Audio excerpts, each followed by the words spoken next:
सबैलाई स्वागत छ। आज हामी एउटा यस्तो अचम्मको औषधिको बारेमा कुरा गर्दैछौँ। सोच्नुस् त, एउटा औषधि जसले कसैको ज्यान पनि बचाउँछ अनि सामान्य आँखा जाँचमा पनि काम लाग्छ। हो, हामी कुरा गर्दैछौँ एट्रोपिनको बारेमा। आउनुस्, यसले कसरी काम गर्छ त्यो बुझौँ। ल, एउटा प्रश्न सोच्नुहोस् त। एउटै औषधिले कसरी पोइजनिङबाट ज्यान बचाउन सक्छ, अपरेसनको लागि बिरामीलाई तयार पार्न सक्छ अनि आँखा जाँचमा पनि प्रयोग हुन सक्छ। सुन्दा अचम्म लाग्छ होइन? तर हो, यो सम्भव छ। र त्यो औषधिको नाम हो एट्रोपिन। रमाइलो कुरा के छ भने यसको केवल एउटा मुख्य काम बुझ्नुभयो भने यो सबै कसरी हुन्छ भन्ने कुरा आफै छर्लङ्ग हुन्छ। ओके, आज हामी के कुरा गर्छौँ त? पहिले यसलाई अफ स्विच औषधि किन भनिन्छ त्यो हेर्छौँ। त्यसपछि यसको काम गर्ने तरिका अर्थात् एउटा चाबी धेरै तालाको कन्सेप्ट बुझ्छौँ। अनि यसको प्रयोग, साइड इफेक्टहरू र अन्त्यमा एउटा छोटो सारांशमा सबै कुरा समेट्नेछौँ। ल, सुरु गरौँ है त। ल, हाम्रो पहिलो खण्ड अफ स्विच औषधि। यहाँ हामी एट्रोपिन र यसले असर गर्ने रेस्ट एन्ड डाइजेस्ट सिस्टम बारे बुझ्नेछौँ। सबैभन्दा पहिले एट्रोपिन आखिर हो के र यसले हाम्रो शरीरमा ठ्याक्कै के गर्छ त? टेक्निकली भन्नुपर्दा एट्रोपिन एउटा एन्टिकोलिनर्जिक औषधि हो। अब यो नाम सुन्दा अलि अप्ठ्यारो लाग्ला, तर यसको मतलब एकदमै सिधा छ। एन्टी मतलब विरुद्ध र कोलिनर्जिक मतलब एसिटिलकोलिन भन्ने न्युरोट्रान्समिटर। मतलब यसको एउटै मुख्य काम भनेको एसिटिलकोलिनको एक्सनलाई ब्लक गर्नु हो। यसलाई प्यारासिम्प्याथोलाइटिक पनि भनिन्छ, जसले प्यारासिम्प्याथेटिक सिस्टमलाई लाइसिस गर्ने अर्थात् तोड्ने वा रोक्ने काम गर्छ। त्यसो भए यो एसिटिलकोलिन किन यति महत्त्वपूर्ण छ त? किनभने यही एसिटिलकोलिनले हाम्रो शरीरको रेस्ट एन्ड डाइजेस्ट सिस्टम चलाउँछ।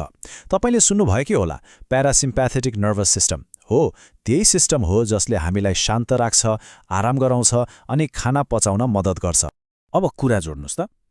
यदि एट्रोपिनले एसिटाइलकोलिनलाई ब्लक गर्छ र एसिटाइलकोलिनले रेस्ट एन्ड डाइजेस्ट सिस्टम चलाउँछ भने यसको मतलब के भयो? सिधा कुरा, एट्रोपिनले हाम्रो त्यो पुरै रेस्ट एन्ड डाइजेस्ट सिस्टमलाई केही समयको लागि अफ गरिदिन्छ। एक किसिमले भन्ने हो भने यो एउटा अफ स्विच जस्तै हो। ल, अब दोस्रो खण्ड, एउटा चाबी धेरै तालाहरू। अब अलिकति भित्र पसेर हेरौँ है त। यो अफ स्विचले साँच्चै मोलिकुलर लेभलमा कसरी काम गर्छ? यसको काम गर्ने तरिकाको सबैभन्दा मुख्य कुरा यही हो। एट्रोपिनले हाम्रो शरीरमा भएका मस्करेनिक रिसेप्टरहरू जस्तै यम1, यम2, यम3 लाई गएर ब्लक गरिदिन्छ। र यो ब्लक गर्ने तरिकालाई कम्पिटिटिभ ब्लकिङ भनिन्छ। मतलब यसले एसिटिलकोलिनसँग प्रतिस्पर्धा गर्छ। यसलाई एउटा ताला र चाबीको उदाहरणबाट बुझौँ न। सोच्नुस्, हाम्रो शरीरको रिसेप्टर एउटा ताला हो र एसिटिलकोलिन त्यसलाई खोल्ने सही चाबी हो। अब के हुन्छ भने एसिटिलकोलिन त्यो ताला खोल्न आउँदै गर्दा एट्रोपिन, जुन एउटा नक्कली चाबी जस्तै हो, त्यो गएर तालामा पहिले नै अड्किदिन्छ। अब जब सही चाबी अर्थात् एसिटिलकोलिन आइपुग्छ, तालामा ठाउँ नै हुँदैन। बस यही हो कम्पेटिटिभ ब्लकिङ। एसिटिलकोलिनले आफ्नो काम गर्ने पाए। ओके, तेस्रो खण्ड। अब जब हामीलाई यसको मेकानिजम थाहा भइसक्यो, अब यसको मिसन अर्थात् क्लिनिकल प्रयोगहरू बुझ्न एकदमै सजिलो हुन्छ। किनकि अब हामी शरीरमा यसको असर कस्तो हुन्छ भनेर अनुमान लगाउन सक्छौँ। ल, यो तालिका हेर्नुस् त, कति रमाइलो छ। यसले ठ्याक्कै देखाउँछ कि रेस्ट एन्ड डाइजेस्ट सिस्टम बन्द हुँदा के हुन्छ। सामान्यतया यो सिस्टमले मुटुको गतिलाई घटाउँछ। अब एट्रोपिनले त्यसलाई बन्द गरेपछि के भयो त? उल्टो मुटुको गति बढ्यो। त्यस्तै सामान्य अवस्थामा आँखाको नानी खुम्चिन्छ, तर एट्रोपिनले त्यसलाई फराकिलो बनाइदिन्छ। ग्रन्थीहरूको स्राव जस्तै र्याल, पसिना सबैलाई बढाइरहेको हुन्छ। एट्रोपिनले त्यसलाई सुखाइदिन्छ। हरेक ठाउँमा ठ्याक्कै उल्टो असर। अब अघिको असरहरूलाई नै वास्तविक क्लिनिकल प्रयोगमा जोडेर हेरौँ। मुटुको गति बढाउने भएकोले ब्राडिकार्डिया अर्थात् मुटुको चाल एकदमै कम हुँदा यसलाई प्रयोग गरिन्छ। स्राव सुकाउने भएकोले अपरेसन अघि मुखमा र श्वासनलीमा र्याल जम्मा नहोस् भनेर दिइन्छ। आँखाको नानी फराकिलो बनाउने भएकोले आँखाको जाँच गर्न सजिलो होस् भनेर प्रयोग हुन्छ। अनि अर्गानोफस्फेट पोइजनिङमा त यो जीवन बचाउने एन्टिडोट नै हो। जस्तै ब्राडिकार्डियाको कुरा गरौँ, हाम्रो रेस्ट एन्ड डाइजेस्ट सिस्टमले मुटुमा एउटा ब्रेक लगाए जस्तै हो, जसले गतिलाई नियन्त्रणमा राख्छ अब जब कसैको मुटुको गति खतरनाक रूपमा कम हुन्छ हामीले एट्रोपिन दिएर त्यो ब्रेकलाई हटाइदिन्छौँ। अनि के हुन्छ? मुटुको गति तुरन्तै बढ्छ। त्यसैले यो यस्तो इमर्जेन्सीमा पहिलो रजाइको औषधि हो। अनि अर्को एकदमै महत्त्वपूर्ण प्रयोग भनेको कीटनाशक विषाक्तता, खास गरी अर्ग्यानोफस्फेट पोइजनिङमा हो। यस्तो पोइजनिङमा के हुन्छ भने शरीरमा एसिटिलकोलिनको बाढी नै आउँछ, जसले गर्दा सबै rest and digest system over activate भएर मान्छेको ज्यान जान सक्छ। हो, यस्तो बेला एट्रोपिनले गएर ती सबै रिसेप्टरहरूलाई ब्लक गरिदिन्छ र त्यो बाढीको असरलाई रोकेर ज्यान बचाउँछ। यो साँच्चै जीवनदायी औषधि हो। ल, अब कुरा गरौँ साइड इफेक्टहरूको बारेमा। रमाइलो कुरा के छ भने यदि तपाईँले एट्रोपिनले कसरी काम गर्छ भनेर बुझ्नुभयो भने यसको साइड इफेक्टहरू अनुमान लगाउन कुनै गाह्रो छैन, किनकि साइड इफेक्टहरू अरू केही होइनन्, केवल यसको मुख्य असरहरू अलि बढी भएर देख्ने परिणाम मात्र हुन्।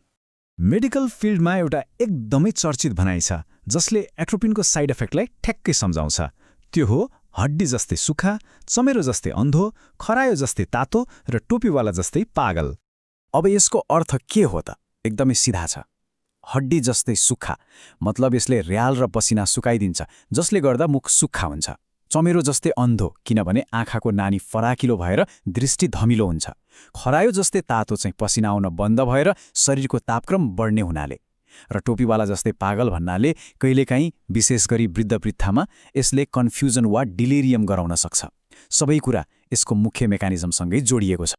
ल, अब हामी अन्त्यतिर आइपुगेका छौँ। एउटा छोटो सारांशमा अहिलेसम्मका सबै मुख्य कुराहरूलाई फेरि एकपटक हेरौँ है त। सबैभन्दा महत्त्वपूर्ण कुरा के हो भने एट्रोपिनले मस्कारिनिक रिसेप्टरहरूलाई ब्लक गर्छ। यसले गर्दा हाम्रो रेस्ट एन्ड डाइजेस्ट सिस्टम वा प्यारासिम्पेथेटिक सिस्टमलाई काम गर्न दिँदैन। यसकै परिणामस्वरूप मुटुको गति बढ्छ, शरीरका स्रावहरू सुक्छन्, श्वास नली फराकिलो हुन्छ र केही प्रकारका विषाक्ततामा यो जीवन बचाउने औजार बन्छ। मतलब एउटै मेकानिजम तर असर र प्रयोगहरू अनेक। आजको यो विश्लेषणले एउटा कुरा के देखाउँछ भने फार्माकोलोजीमा यदि एउटा मुख्य मेकानिजम बुझियो भने त्यसको प्रयोगदेखि साइड इफेक्टसम्म सबै कुरा अनुमान लगाउन सकिन्छ। अब एउटा प्रश्न तपाईँहरूको लागि, एट्रोपिनको यो एउटा मुख्य मेकानिजम थाहा पाएपछि सोच्नुहोस् त हाम्रो शरीरको रेस्ट मोडलाई बन्द गरेर अरू के कस्ता नयाँ प्रयोगहरू सम्भव होलान् अथवा अरू के कस्ता साइड इफेक्ट्सहरू देखि